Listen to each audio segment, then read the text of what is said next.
Steve Andres here for the Lines.com, playpicks.com, joined by the Lines turf writer Dave Bontempo. In this video, we are going to break down the 2022 Preakness, the 147th running of the second jewel of the Triple Crown. Obviously, no Rich Strike, the Derby winner in this field, the 80-1 shot that shocked everybody, but I still think there's intrigue in this field. I know Dave thinks so too, and we're going to help you navigate this to try and make the smartest bets for the Preakness. Before we get started handicapping the 9-horse field, we want to let you know that we have an excellent promo for those of you that have not signed up for TVG yet. You can go to any one of our articles on thelines.com involving horse racing. You will find the banner for TVG. Click that play now button. Upon sign up, use the promo code risk-free with no spaces, and you are going to get up to $200 risk-free on the Preakness for a win bet. So just remember though, if you do a win place bet or an across the board win place show bet, it's only going to refund the win portion of that bet. So it's up to $200 risk-free on a win bet for the Preakness. You just got to make sure you use the promo code risk-free to take advantage of it. All right, Dave, let's look at the field of 9 for the 2022 Preakness. Let me put my reading glasses on here, and it's a 9-horse field. Let's start with the one-post simplification at 6-1 on the morning line. The first new shooter we'll see here is the 2-horse Creative Minister at 10-1. Another new shooter, the 3 Fenwick at 50-1.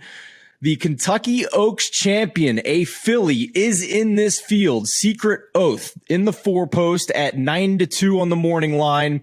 A horse that was eligible to run in the Derby, but its connections opted to point towards the Preakness. That's the 5-horse Early Voting at 7-2. 6-horse Happy Jack does return from a disappointing Derby performance. Finished 14th in that race. 30-1 on the morning line for the Preakness. Armagnac, number 7 at 12-1, another new shooter. The runner-up in the Kentucky Derby is the morning line favorite for the Preakness, Epicenter, 8. The 8-post, 6-5 on the morning line odds. And lastly, one more new shooter in the 9-hole, Skippy Longstocking, 20-1 on the morning line. We have an article up on thelines.com right now with our entire staff picks for the Preakness. But Dave, the first question I want to ask you about this race is, which horses did you immediately toss? Because I think one of the easiest ways to start your handicapping process is looking at the field and trying to figure out which horses don't belong. And I think you and I would agree that there's a couple here that we're kind of scratching our heads that they're even in this field. Well, not only scratching our heads, Stephen, we're just scratching them. And that is Fenwick. Fenwick, who came in 11th in the Bluegrass and did not believe that I believe that he could not make that type of an improvement. They blamed Paco Lopez for the ride, but, that doesn't account for that much. So I think he does not belong in here. Happy Jack, the 6-horse, I think his impact could be with his blinkers, but that's about it. He's been outrun in the prep races. He doesn't measure up to this level. So I don't think that he can make up the ground in a high stakes race like this.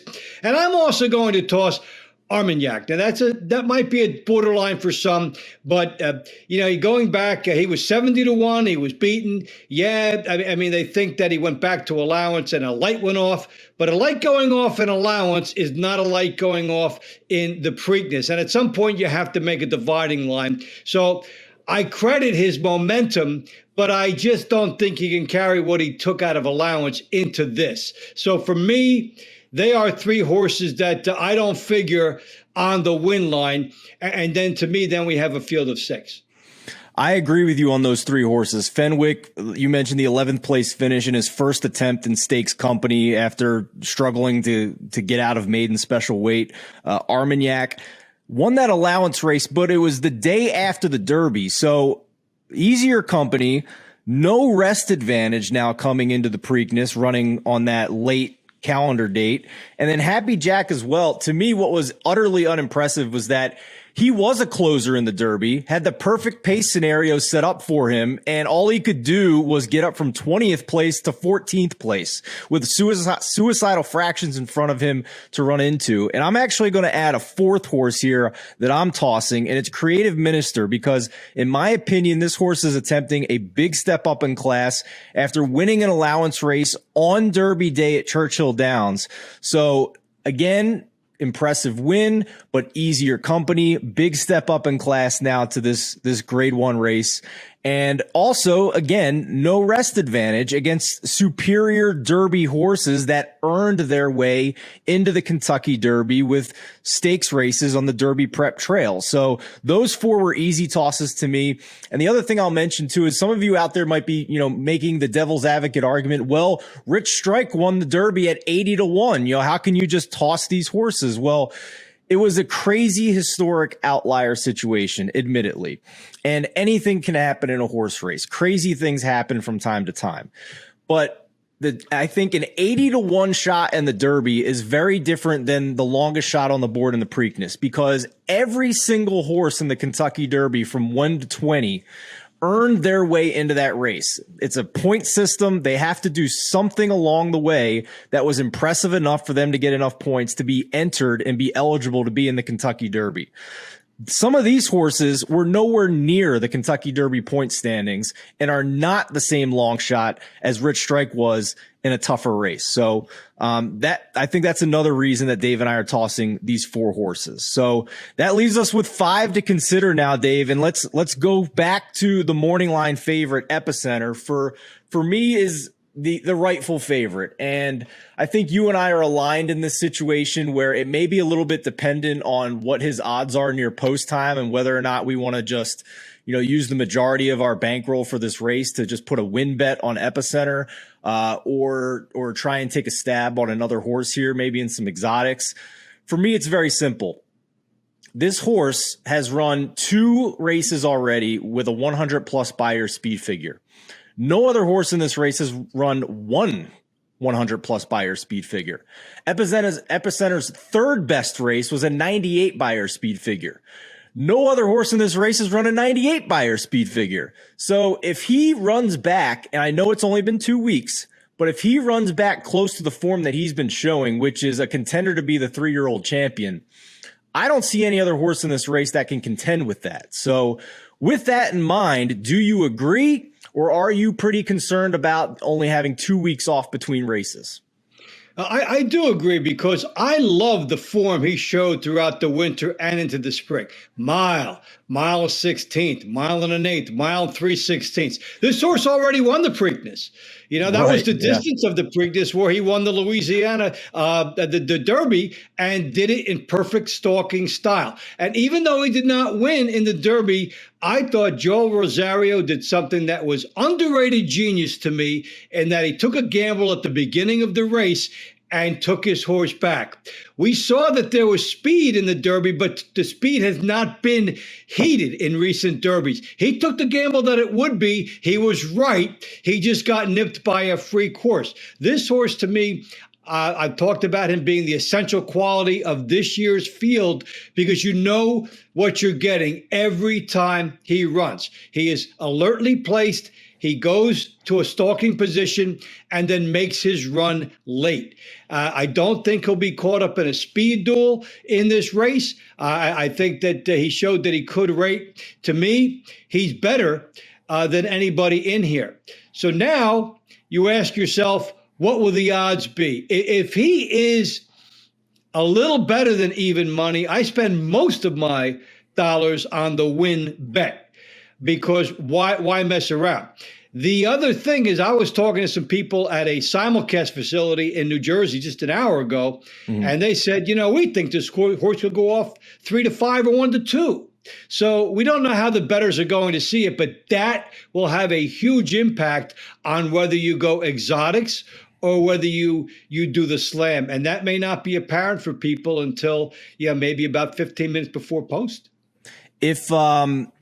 if we do get the unfortunate situation where it is a 3-5 or a 1-2 situation with Epicenter, are you trying to beat him at that point because the odds value is significant, or are you just keying him in exotics and sticking with the plan on Epicenter, do you think?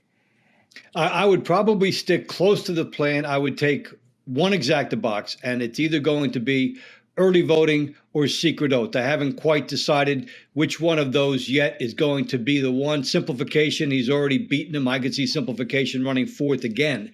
So I think I start with that. And then I do some of the, I try to do some of the superfecta stabs we talk about, where I would take two horses. Let's say if it was secret oath was the one I liked the most, I would go 4-8 with 4-8 with 1-5 with 1-5, try to get it for $4 and maybe get it twice, and try to get a $2 superfecta for $8. The same principle would apply if you liked early voting as the horse behind him. You take an exacta box and then you take some of these stabs, because if Epicenter is in the first position, even the dollar superfectas will not pay that well. So we are looking at a situation of we have to be careful. If you spread, you could be dead. Yeah, I'm with you on that. I totally agree. And, we opened with tossing 4 horses. That left us with 5. We've mentioned Epicenter. So you do the math. There's only 4 other horses in my mind that you can consider theoretically taking a shot to beat Epicenter. 2 of them have the same 2-week layoff, essentially. Simplification, who also ran in the Derby, Secret Oath, who ran the day before in the Kentucky Oaks. So if they don't have a rest advantage, it's hard for me to pick them to beat Epicenter, considering his superior buyer speed figure resume over these other horses. So that means we only have 2 horses left in my mind who are both new shooters in this race. And if we look at recent Preakness history and the development of horses not coming back in 2 weeks to run races, it's very rare. These horses may not do this again for the rest of their careers the way they are training them these days.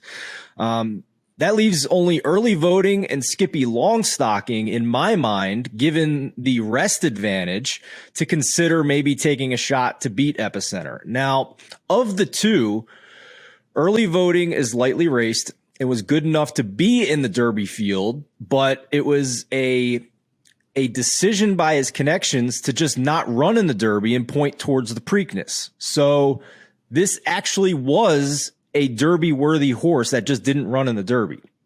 Now, he could be sitting on a big race with that in mind. Extra rest, extra time to train.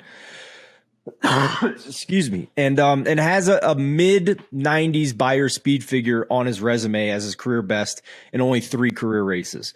It's a harder case to make for Skippy Longstocking. Only a career best 91 buyer, no other 90+ buyer speed figures on his resume outside that 91. So even with the additional rest, I think you're asking for Skippy Longstocking to make a huge step forward here to beat a horse like Epicenter. So with that in mind, Dave, for me, I'm with you. If we're getting even money on Epicenter, I'm betting the win bet. And if I'm having, let's say, hypothetically, a $50 budget on the Preakness, I'm probably putting 40 of it or 35 of it on Epicenter to win this race. I like that. Yes. But in the event that early voting is stronger, has more rest, has developed, and Epicenter is a little bit tired from running just 2 weeks ago, here's how I would kind of play it. I would key early voting on top of some exotics here. Maybe a $2 exacta with early voting on top, and then the other 4 horses we talked about, the 1, 4, 8, and 9. So Simplification, Secret Oath, Epicenter, Skippy Longstocking. The other idea I have is a $1 trifecta with early voting on top of those same 4 horses in the second and third place position. That'd be a $12 ticket. Or we can try a $12 ticket for a $1 superfecta, which has Epicenter and early voting in the 1 and 2 slots. And the other three horses, Simplification, Secret Oath, and Skippy Longstocking in the third and fourth place spots. So kind of like your $4 Superfecta ticket idea where you put 2 in the first and second spot and 2 in the third and fourth spot, except I'm going to put 3 in the third and fourth spot. So that's kind of where I'm at. What do you think? I like that. And I made a similar type of bet on that earlier because I do think giving yourself one more shot underneath is good. I do like early voting a lot. I loved him when he won the Withers, and then when Unhoho came out of that same race from second, and then won the Rebel Stakes, we thought, well, early voting might be a little better, and his buyer numbers were still down. And, you know, his connections did the same thing with cloud computing in 2017. Wow. Did not realize that. Skipping the Derby and then going ahead and winning in the Preakness. The horse is pretty well rested. Last year, Rombauer, not in the Derby, goes and wins the Preakness. Now, he did have a speed duel to attack too, which also helped him. Mm-hmm. I didn't think Medina Spirit backed up all that much in the Preakness, but he got into an entangling duel, so that did help Rombauer, who was fresher. I do love early voting on the last couple of races. My knock on him is that he did not win the Wood. He was right there. He does have to stretch a little bit, and he hasn't run outside of New York yet. So there are a couple of things that can temper the enthusiasm. But when I look at it, to me, it's either early voting or Simplification or Secret Oath as the second best horse, and I would lean early voting based on that. So the layoff has been to his advantage. He'll be near the front. He might be even on the lead. I would kind of figure that maybe he gets the lead, and then they're going to ask him to stretch. And it could be a race down to the wire with Epicenter trying to run him down, and then we'll find out, what Secret Oath has.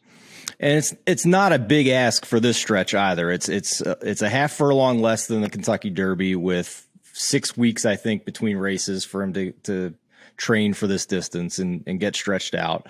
The last note I'll mention about early voting and why he's also intriguing to me.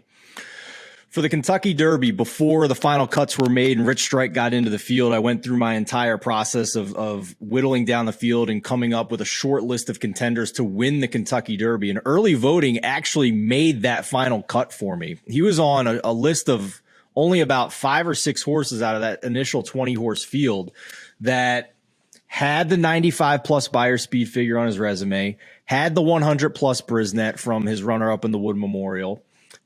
Even the final fractions theory he passed, either having in his most recent prep race a final furlong 13 seconds or faster, or the final 3 furlongs 38 seconds or faster. He passed all of those things, and he would have absolutely been included in my exotics for the Kentucky Derby. Probably wouldn't have picked him over Epicenter at that point, but the fact that he's got 4 extra weeks of rest on Epicenter here makes him very interesting to me. So, Dave, I think we're pretty much aligned here, man. I think, yeah, we are. And you look at, and since you were mentioning, Skippy Longstocking, by the way, there's some karma because, I guess the son of Exaggerator who won the 2016, Preakness, but this is a horse that finished 3rd in the Wood and was gaining enough on early voting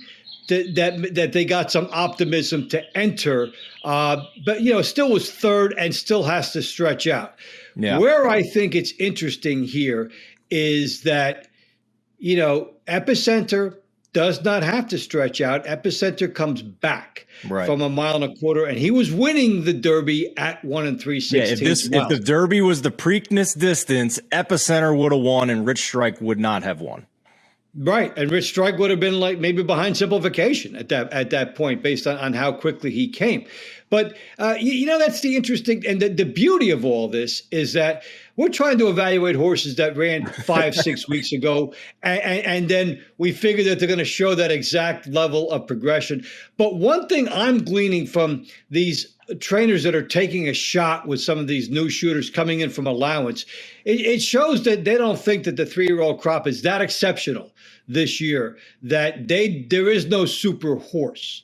So and for me, I love the hard knocker. Now I have a question for you. Okay. What's your cutoff number for Epicenter? Is it even money? Is it, what if you see 4 to 5? What do you do? 4 to 5 is tempting. Yep. You know, on a $50 bet, you're getting $40 profit back if he wins. So not bad. Right. So that's probably my cutoff, to be honest with you. Yeah, me too. I was initially going to say even money, but I could probably live with 4 to 5 given what I think of the rest of this field.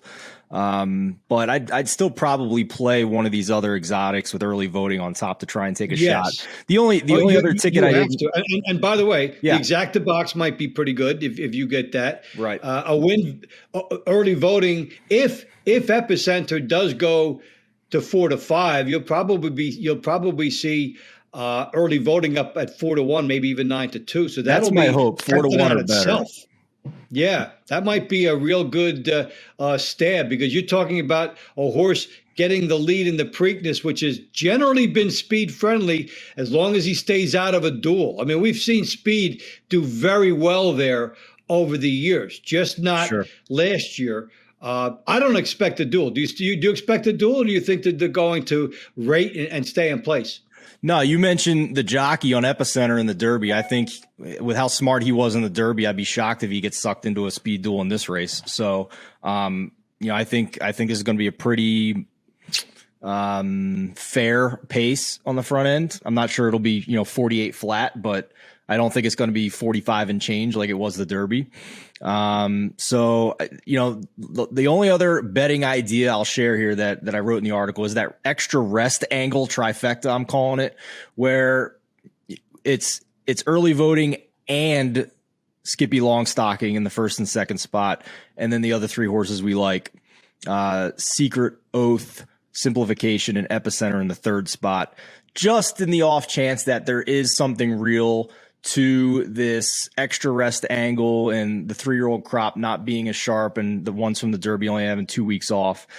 We've seen it before in this race. Wouldn't shock me again if it happened this time. So just one more idea to share with you there.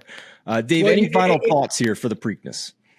Well, I think that, I'm excited for it. I think that more than other Preaknesses, the bettors have to wait until very close to post time, have 2 options coming into Saturday. Yeah. And that is that one, what is your cutoff for Epicenter? And 2, if Epicenter is too low of a price, what is your option? I do believe when we're talking about horses that could extend, I could see Skippy Longstocking competing for the bottom of the super. So if you're trying to, wrestle around with that, but generally speaking, you hate to waste a winner. If you have a horse, you've picked the right horse in the race, you could get distracted messing around with the exotics. So I'm hoping that it stays close enough that I can bang Epicenter, because I think it's his day. I agree with you. I can't, you're older than me. I'm going to ask you the same question just to close up shop here. I can't remember the last time I've seen a horse have 3 Beyer speed figures that were better than the best Beyer of every single other horse in the race. I don't recall seeing that. I think maybe if those Beyers were around in the age of Secretariat, we might have seen it. But I mean, since we're going back, but we've seen these horses. But even like with American Pharaoh and Justify, I mean, the competition was still pretty good. And this is rare to me. I have not seen a horse have on paper this dominant compared to the rest of the field. And again, only 2 weeks off, but this is impressive for Epicenter. Yeah. You know what is sort of startling is that you go back through time. Secretariat ran 12 times before the Kentucky Derby.